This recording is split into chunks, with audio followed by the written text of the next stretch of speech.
독일의 서정 시인 안토 슈닉의 이 우리를 슬프게 하는 것들이라는 유명한 작품이 있습니다. 그 중에 일부입니다. 우리를 슬프게 하는 것들, 안톤 슈닉. 불밝힌 열차에 차창에 미소를 띤 어여쁜 여인의 모습이 보일 때, 화려하고 성대한 가면부두에서 돌아왔을 때 울고 있는 아이들의 모습은 우리를 슬프게 한다. 초가을 햇살이 내리쬐는 정원 한 모퉁이에서 옷에 경롱한 깃털의 작은 새의 시체가 눈에 띄었을 때 가을은 우리를 슬프게 한다.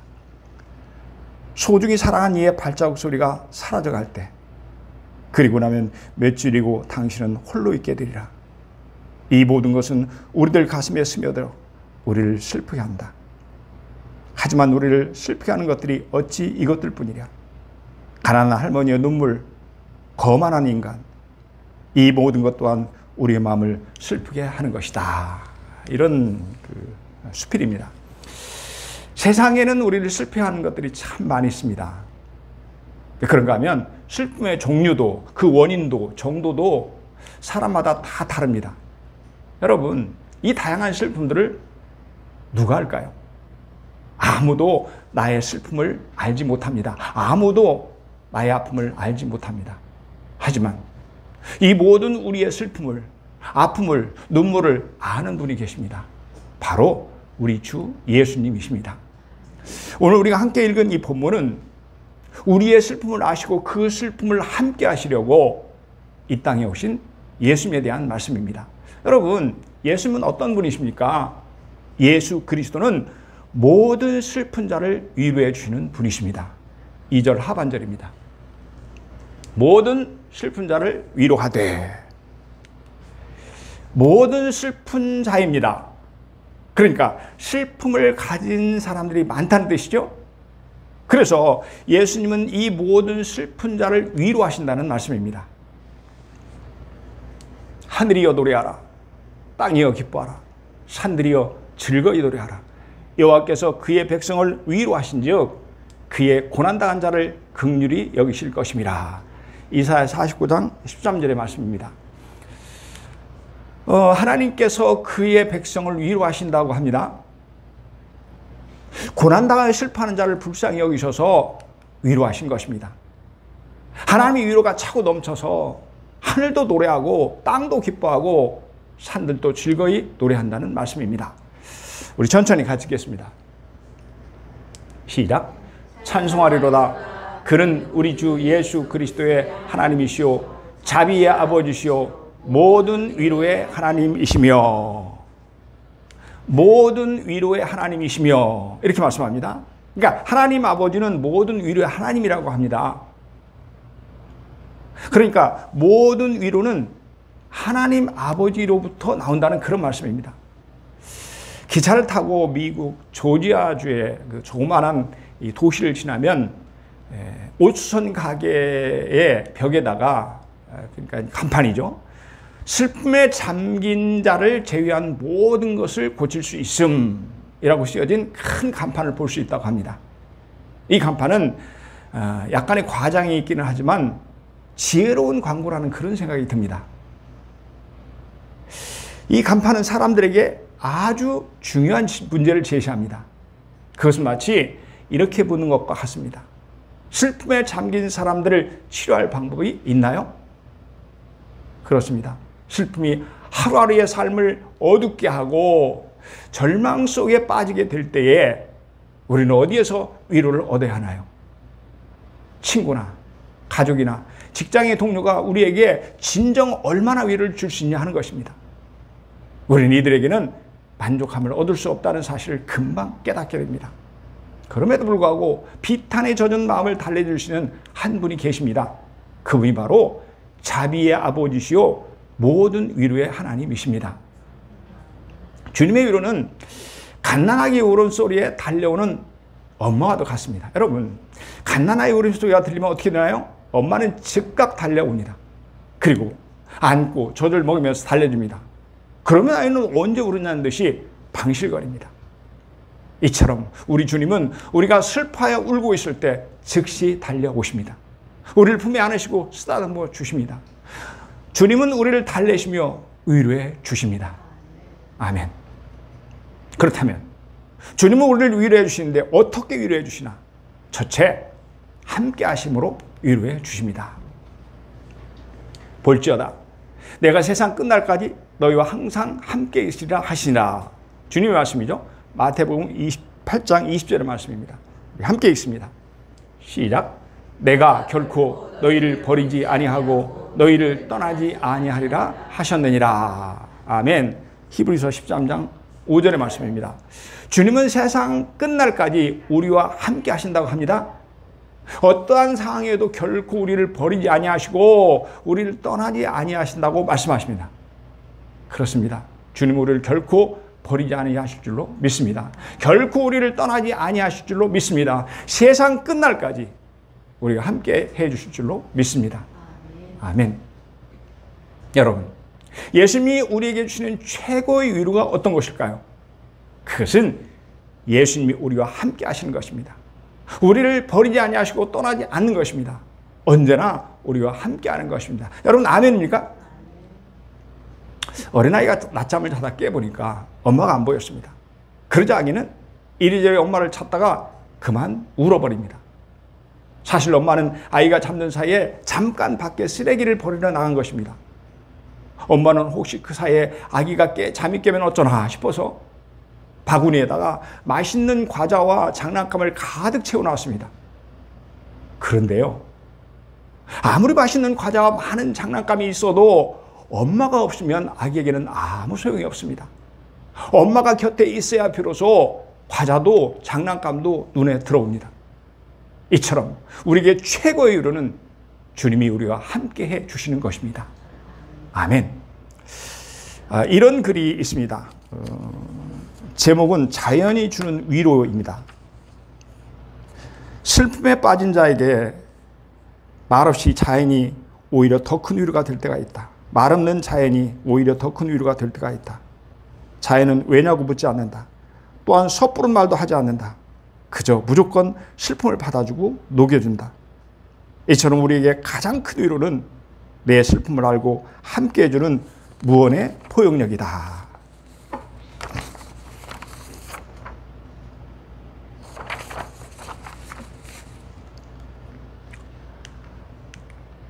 주님의 위로가 바로 이와 같습니다. 주님은 그 누구도 알지 못하는 우리의 슬픔을 다 아십니다. 내가 무엇 때문에 슬퍼하는지를 아십니다. 내가 얼마나 슬퍼하는지를 아십니다. 그래서 주님은 왜 슬퍼하냐고 묻지 않으십니다. 그저 조용히 다가오셔서 그 넓은 품으로 가만히 안아주십니다. 등을 토닥거려 주십니다. 나와 함께 해 주십니다. 함께 슬퍼하시며 눈물을 닦아 주십니다. 내 마음을 녹여 주십니다. 아멘. 기적의 선지자 엘리야는 하나님이 주신 사명을 감당하다 그만 넘어지고 맙니다. 그리고 왕비 이세벨의 살해 위협에 그는 광야로 도망가다가 한 노뎀나무 아래에 누워서 낙심하여 죽기를 호소합니다. 하나님, 제 생명을 거둬가 주세요. 자기 편은 아무도 없다는 고독감 때문에 극한 슬픔에 잠겨버립니다. 그때 하나님은 천사의 모습으로 오셔서 그를 위로하셨습니다. 일어나 먹어라. 일어나 먹고 힘을 내어라. 그래서 엘리야는 일어나 구운 떡과 물을 마셨습니다. 그리고 그제야 엘리야는 새 힘을 얻고 벌떡 일어납니다. 여러분, 그런데 이것이 왜 엘리야에게 위로가 되었을까요? 분명한 것은 구운 떡과 물 한 병 때문만은 아닙니다. 그의 슬픔을 아시고 하나님께서 찾아오셨기 때문입니다. 친히 그와 함께 해주셨기 때문입니다. 하나님이 함께 하셔서 친히 위로해 주신 바로 그것이 엘리야에게 큰 힘이 된 것입니다. 더할 나위 없는 큰 위로가 된 것입니다. 아멘. 하나님의 사랑 위로는 자녀인 우리에게 가뭄의 담비와도 같습니다. 여러분, 가뭄이 찾아오면 식물들이 시들시들 죽어갑니다. 그렇죠? 그러다 담비가 부어지면 어떻습니까? 다 죽어 시들해진 그 식물이 다음 날에는 싱싱하게 살아나는 것을 볼 수 있습니다. 하나님의 위로가 이렇습니다. 우리가 당한 슬픔이 아무리 크다 해도 하나님의 위로는 그 슬픔을 넉넉히 이기게 합니다. 사랑하는 여러분, 우리 주님은 지금도 우리가 함께 하심으로 우리를 위로해 주실 줄로 믿습니다. 여러분 아멘입니까? 주님은 우리를 어떻게 위로하시나요? 둘째는 같이 아파해 주심으로 위로해 주십니다. 히브리서 4장 15절의 말씀입니다. 우리에게 있는 대제사장은 우리 연약함을 체험하지 않은 자가 아니요, 주님을 말씀하는 거죠. 모든 일에 우리와 한결같이 시험을 받은 자들의 죄는 없으시니라. 히브리서 4장 15절의 개역성경의 번역입니다. 여기서 체휼이라고 말하는데, 이제 주님께서 우리의 모든 것을 체휼하셨다 이렇게 말씀하시는데, 이 체휼은 사전에 찾아보면 함께 아파하고 고통하다 이런 뜻입니다. 그러니까 아픔과 슬픔을 공유할 뿐만이 아니고 깊은 연민으로 불쌍히 여기다, 상대방의 형편과 처지를 전인격적으로 이해하다 이런 의미입니다. 그렇습니다. 만왕의 왕이신 예수님은 죄인의 자리에까지 낮아지셨습니다. 그리고 우리가 겪는 인생의 모든 고통과 슬픔을 친히 경험하셨습니다. 뿐만이 아니고 십자가의 모든 고통을 몸소 겪으셨습니다. 그래서 우리의 슬픔을 온전히 위로하실 수 있습니다. 우리의 아픔을 온전히 위로할 수 있는 것입니다. 아멘. 어느 자매가 인터넷에 올린 간증문입니다. 여러분 한번 잘 들어보시기 바랍니다. 여행에서 돌아오다가 우리 가족은 큰 사고를 당하고 말았습니다. 그 사고로 나는 2개의 보조다리 없이는 걸을 수 없는 처지가 되었습니다. 나보다는 덜했지만 아빠도 보조다리 없이는 걸을 수가 없었습니다. 나는 사춘기를 보내며 정말 죽고 싶을 정도로 열등감에 시달렸습니다. 내가 밥도 먹지 않고 책상에 엎드려 울고 있을 때 내게 위로가 되어주신 분은 우리 아빠였습니다. 아빠는 나와 똑같은 아픔을 가지고 있었기 때문에 나의 아픔을 낱낱이 알고 있었습니다. 아빠의 사랑으로 나는 무사히 사춘기를 넘기고 대학에 입학했습니다. 입학식 날 아빠는 내가 자랑스럽다며 눈물을 글썽였습니다. 그런데 입학식을 마치고 나올 때였습니다. 눈앞에 아주 긴박한 상황이 벌어지고 있었습니다. 차도로 한 어린 꼬마가 뛰어들었습니다. 순식간에 일어난 일입니다. 그런데 내 눈앞엔 정말 믿을 수 없는 일이 벌어졌습니다. 우리 아빠가 보조다리도 없이 아이를 향해 전속력으로 달려가는 것입니다. 그리고 아이를 안고 인도로 나오셨습니다. 순간 나는 내 눈을 의심하지 알 수 없었습니다. 아빠! 나는 너무 놀라 소리쳤지만 아빠는 못 들은 척 보조다리를 양팔에 끼고는 서둘러 가버리셨습니다. 엄마도 봤지? 아빠 걷는 거. 하지만 엄마의 얼굴은 담담해 보였습니다. 놀라지 말고 엄마 말 잘 들어. 언젠가는 너도 알게 되리라 생각했어. 아빠는 사실 보조다리가 필요 없는 정상이냐. 그때 아빠는 팔만 다치셨거든. 그런데 그간 4년 동안 보조다리를 짚고 다니신 거야. 내가 다리를 잃었기에 아빠도 같은 아픔을 가져야만 아픈 너를 위로할 수 있다고 말이야. 왜 그랬어 아빠까지? 나도 모르게 울음이 터져나왔습니다. 나는 엉엉 울었습니다. 울지 마. 아빠는 너를 위로할 수 있는 자신의 모습을 얼마나 자랑스러워 하셨는데 오늘은 그 어린 것이 교통사고로 너처럼 될까 봐서 그렇게 뛰어드신 걸 거야. 저 멀리 목발을 짚고 걸어가시는 아빠를 보고 있는 내 눈에서는 아직도 눈물이 비 오듯 흘러내렸습니다. 마음이 아픈 날이면 나는 늘 아빠 품에 안겨서 울었습니다. 그때마다 소리내온 것은 나였지만 사실 눈물은 오히려 아빠 가슴 속에서 더 많이 흘려내렸을 것입니다. 이런 내용입니다. 그렇습니다, 여러분. 그 아빠가 딸의 아픔을 생각해서 그렇게 함께 아파해 주셨듯이 예수님은 우리의 슬픔을 함께 해주시기 위해서 인간의 몸을 입고 이 땅에 오셨습니다. 그리고 우리의 아픔과 슬픔을 온전히 위로해 주시기 위해서 우리의 아픔과 슬픔을 친히 몸으로 겪으셨습니다. 그 참혹한 십자가의 고통을 다 감당하셨습니다. 그래서 우리 주님의 위로는 진정한 위로입니다. 그래서 우리 주님의 위로하심에 어떤 슬픔도 우리는 이기게 됩니다. 새 힘을 얻게 됩니다. 기쁜 마음으로 일어설 수 있는 것입니다. 여러분 아멘입니까? 우리 피아노 반주에 맞춰서 우리와 함께 하시고 같이 아파하시는 주님의 마음을 생각하면서 뜨겁게 찬양했으면 좋겠습니다. 왜 슬퍼하느냐?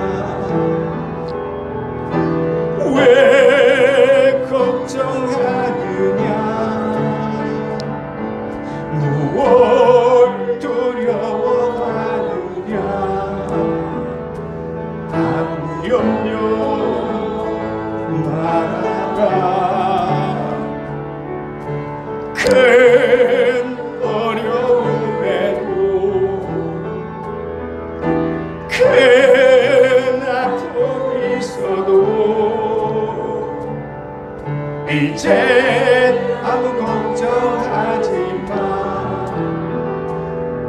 내가 널 붙들어주리. 내가 너와 항상 함께하리라. 내가 너를 지키리라. 실망치 말고 나를 나는 너의 하나님이다.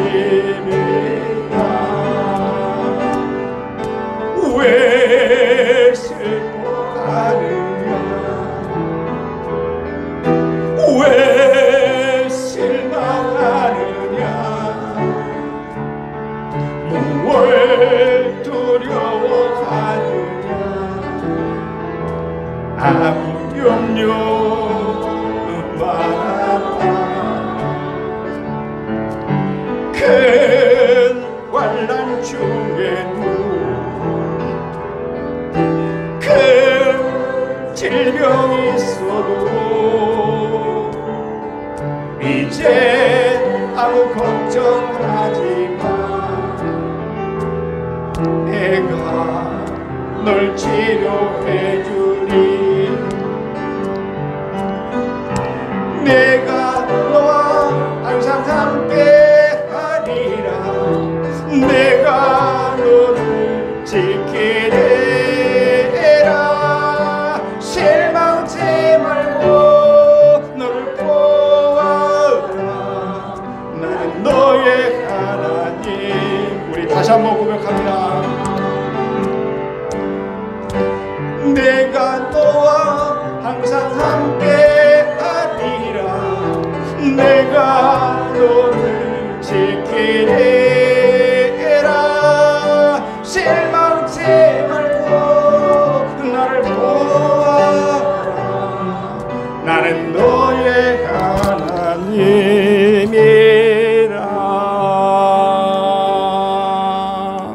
아멘, 아멘. 주님은 우리를 어떻게 위로하시나요? 첫째는 우리 함께 하심으로 위로하시고 같이 아파함으로 우리를 위로해 주십니다. 그리고 세 번째는 기쁨의 화관을 씌워 주십니다. 3절입니다.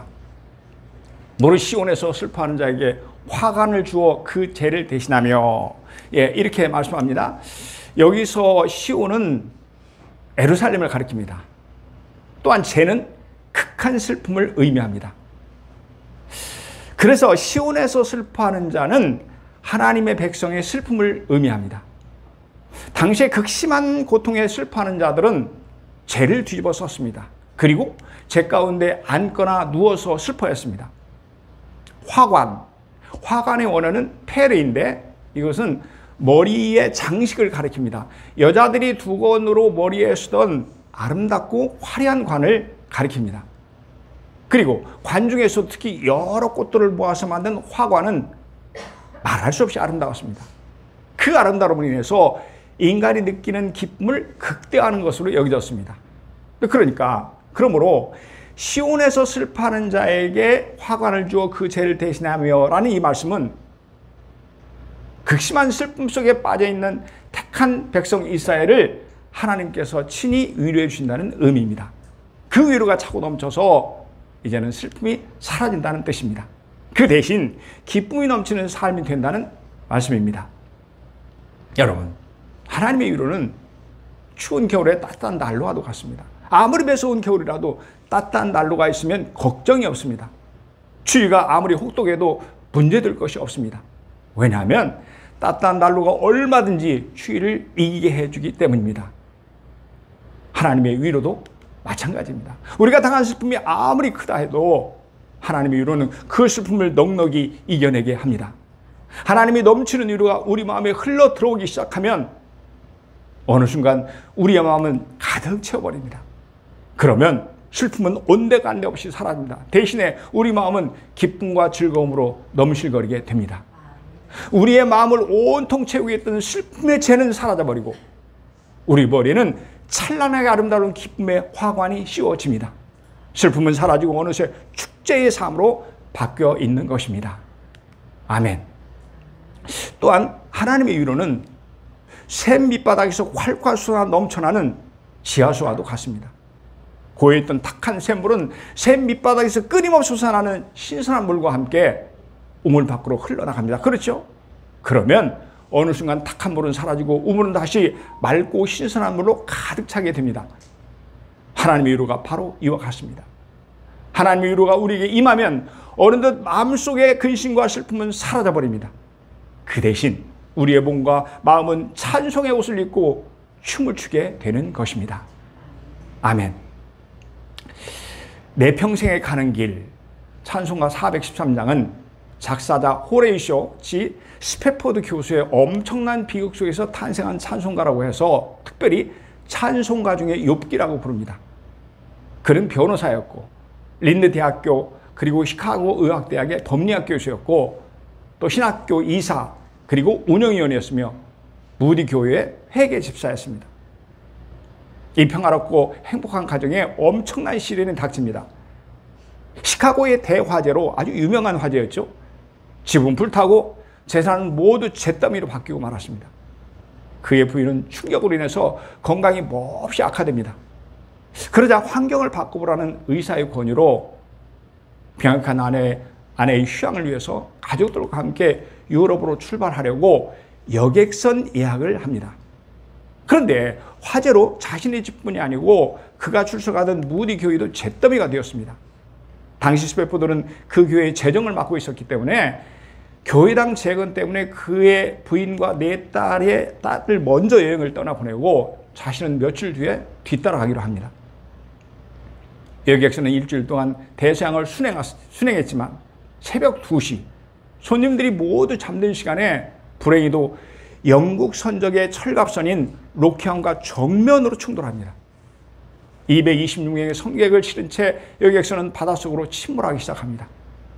사고 직후 스페포드 부인은 내 아이를 이끌고 갑판으로 달려 올라가서 두려움 속에서도 무릎을 꿇고 하나님께 간절히 기도합니다.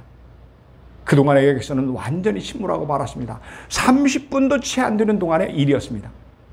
다행히 스페포드 부인은 익사하기 직전 시신한 채로 구명조기에 의해서 구조되었지만 네 아이들은 모두 익사하고 맙니다.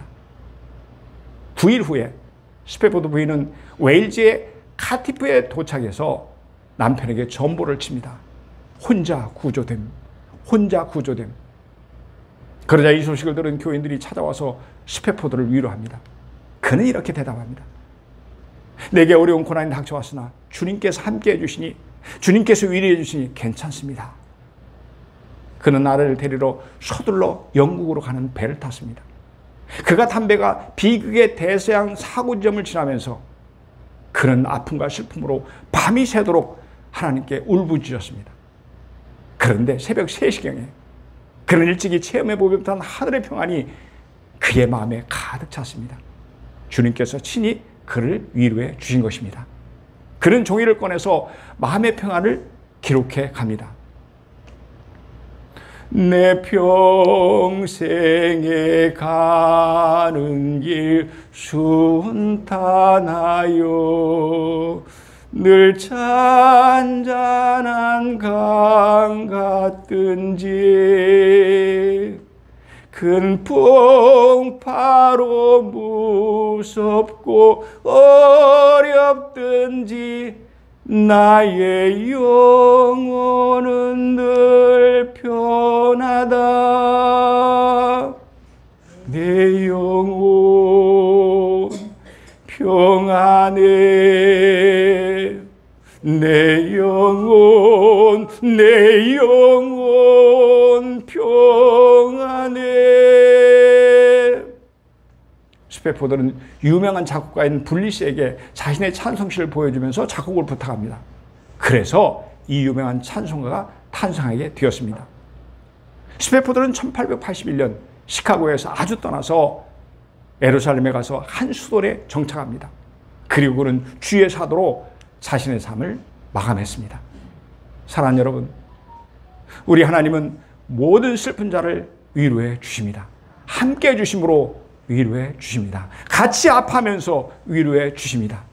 그리고 기쁨의 화관을 씌워서 위로해 주십니다. 아멘. 누군가는 이렇게 말했습니다. 성도는 그 어떤 극한 상황에서도 마르지 않는 위로의 샘물을 가지고 있다. 하나님이 동행하심에 대한 확신과 천국에서의 영원한 축복의 소망이 바로 그것이다. 하나님의 자녀들은 우리는 마르지 않는 샘물과 같은 위로를 가지고 있다고 하죠. 그러므로 하나님의 위로는 차고 넘치는 위로라는 말입니다. 아멘. 말씀을 정리합니다. 우리 하나님은 모든 슬픈 자를 위로해 주십니다. 함께하여 주심으로 위로해 주십니다. 같이 아파하면서 위로해 주십니다. 기쁨의 화관을 씌워서 위로해 주십니다. 그러므로 우리는 주 예수 그리스도로 말미암아 모든 슬픔을 이기고 기쁨으로 나아가야 될 줄로 믿습니다. 여러분 아멘입니까?